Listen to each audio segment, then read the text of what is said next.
की बार ट्रंप सरकार।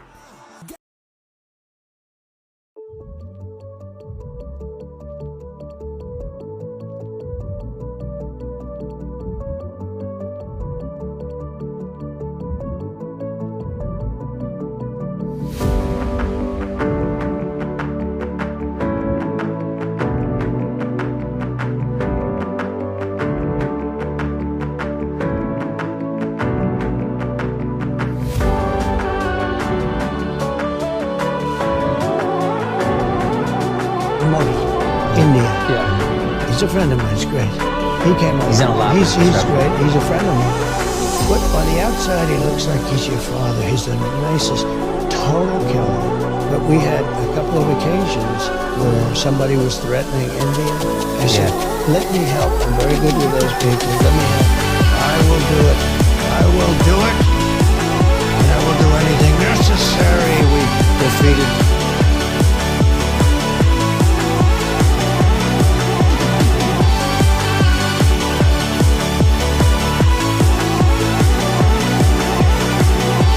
American people for the extraordinary honor of being elected your 47th president and your 45th president. And every citizen, I will fight for you, for your family, and your future.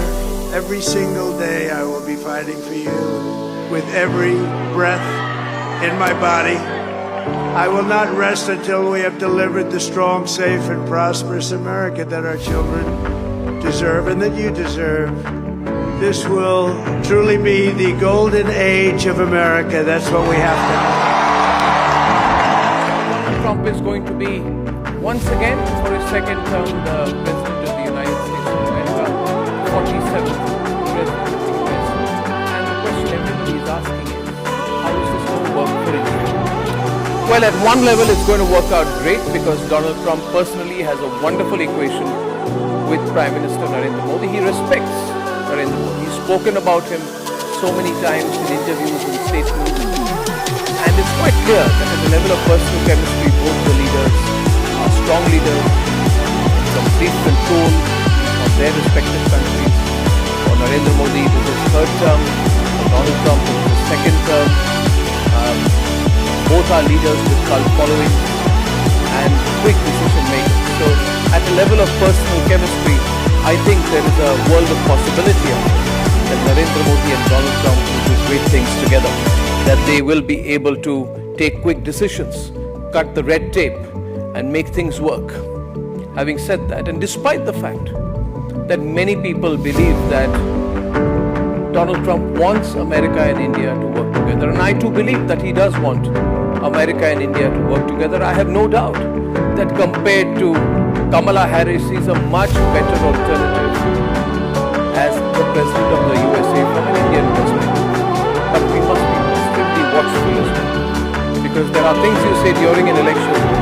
How Donald Trump will be in his second term towards India will only be found out after he enters the White House for a second term, and I will be watchful for three reasons. The first reason is because he's a protectionist. He loves Narendra Modi. He says Narendra Modi is a great leader, someone I'm very fond of. He's a fantastic man. But at the same time, he says that India is a big abuser of tariffs. And he has said that anyone who deals in foreign trade not using the dollar or not depending on the dollar will face 100% tariff blockages in the United States of America. Now, will he actually follow through on that? Remember, Donald Trump says one thing and does another many times. He goes back and then he conveniently forgets what he said. But if he plans to do that, if he wants to punish India for being part of a group that is going to encourage alternatives to, if not de-dollarization, alternatives to the dollar, then I think we're in for a rough ride, because Donald Trump wants 100% tariff on goods from countries that move away from the United States dollar in terms of global trade. He has said so in an election rally. The second reason I would be very watchful about Donald Trump is because he's going to put in heavy restrictions on immigration. Heavy restrictions. And remember, viewers, in his first term, the number of people who were denied H-1B visas went up 3 times. The number of people who were denied a simple L1 visa went from 12 to 28%, 2.5 times. So he's going to make it very, very difficult for Indian nationals to get visas to work in the United States or even visit the United States for extended periods of time, because he is going to try and get an employment for US nationals. So it's going to be very protectionist in terms of the immigration policy, in terms of restrictions on visas. So I would be very watchful with him as far as that is concerned. In fact, he won't even allow automatic citizenship for children who are born in the US will not automatically become US citizens if he has his way. He's going to make sure one of them has a parent who's a US citizen or legally living on an extended residence permit in the United States. So he's very, very protectionist. And the third reason I would be watchful about Donald Trump is because I don't know how he's going to deal with Russia. And the fact that we are working very closely with Russia. At some point, it is possible that our stance could end up hurting him.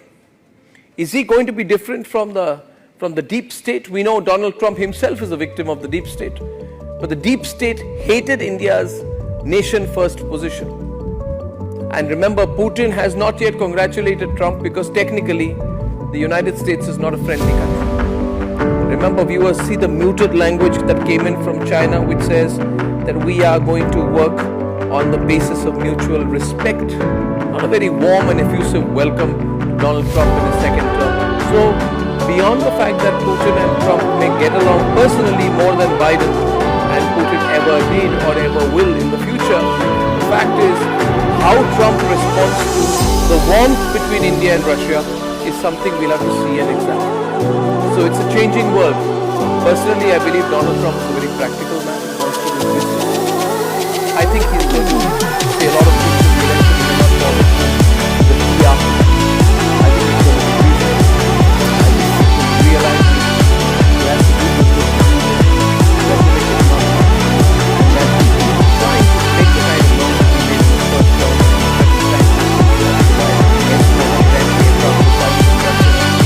That did not work. That even India changed its line because of Narendra Modi changed its line. I think this time more practical and reasonable is expectation of what India will offer. That's my analysis. So I'm not among those who think, oh, he's coming back because he's fantastic. Not necessarily. He's better than Kamala Harris. But we are going to have to watch him on a day-by-day basis.